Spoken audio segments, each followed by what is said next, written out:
মণিপুরে সাধারণ নাগরিক হিসাবে জনগণ আবার নতুন বিধানসভার ভোট চাইছেন। এখন যারা বিজেপির বিধায়ক আছেন তাদের উপর আর বিশ্বাস করা যাচ্ছে না।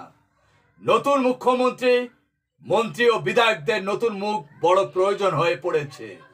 কেন মণিপুরের বাসিন্দারা এই রকম নতুন মুখ চাইছেন তা দেখে নিন।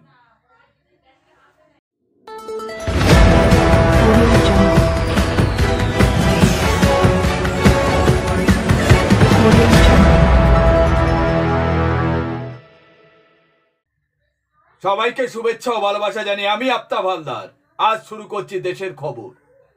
মণিপুরে এন বীরেন সিং এর পদত্যাগের পর মণিপুরে ইম্ফলের বাসিন্দারা আবার ভোট করে নতুন মুখ্যমন্ত্রী, মন্ত্রী, বিধায়কদের মুখ দেখতে চাইছেন।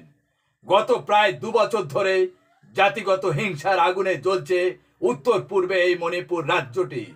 এই ঘটনায় নাড়িয়ে দিয়েছে গোটা দেশকেই। পরিস্থিতি নিয়ন্ত্রণের ব্যর্থতার জন্য রাজ্যের বিরোধী দলগুলি বারবার মুখ্যমন্ত্রী বীরেনের ইস্তফা দাবি জানিয়ে আসছিল, যদিও তাতে এতদিন কর্ণপাত করেনি বিজেপির শীর্ষ নেতৃত্বরা। কিন্তু শেষ পর্যন্ত ঘরে ও বাইরের চাপে নতি স্বীকার করেছেন প্রাক্তন মুখ্যমন্ত্রী এন বীরেন সিং। এন বীরেন সিং এর সরিয়ে দিয়েছে বিজেপি দলের নেতৃত্বরা।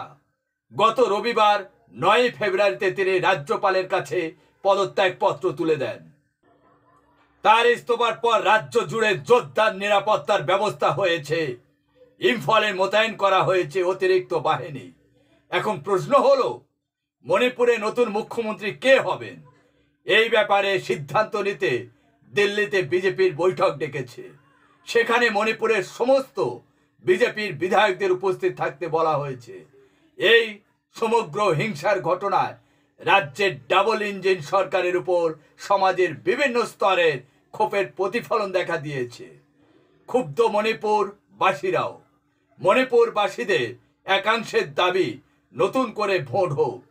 বিজেপি থেকে আর কোনো মুখ্যমন্ত্রী চায় না। শুরু থেকেই এন বীরেন সিং এর পদত্যাগের দাবিতে সুর চড়িয়েছিলেন কংগ্রেসের সাংসদ বিমল অকজাই। মুখ্যমন্ত্রীর ইস্তফার পর তিনি বলেছেন, এই সরকারের রাজ্য চালানোর কোনো যোগ্যতাই ছিল না। এটা জলের মতো পরিষ্কার যে দলের মধ্যে সমর্থন হারিয়েই বীরেন সিংকে পদত্যাগ করতে হয়েছে। কংগ্রেসের সভাপতি বলেন, বিধানসভা অধিবেশনে কংগ্রেস অনাস্থা প্রস্তাব আনলে তিনি হেরেই যাবেন। তিনি একথা বুঝতে পেরেই ইস্তফা দিয়েছেন। এই মুহূর্তে মণিপুরের বাসিন্দারা চাইছেন নতুন করে আবার ভোট হোক। আজ এখানে শেষ করছি। সবাই ভালো থাকবেন, সুস্থ থাকবেন। Tata, bye bye.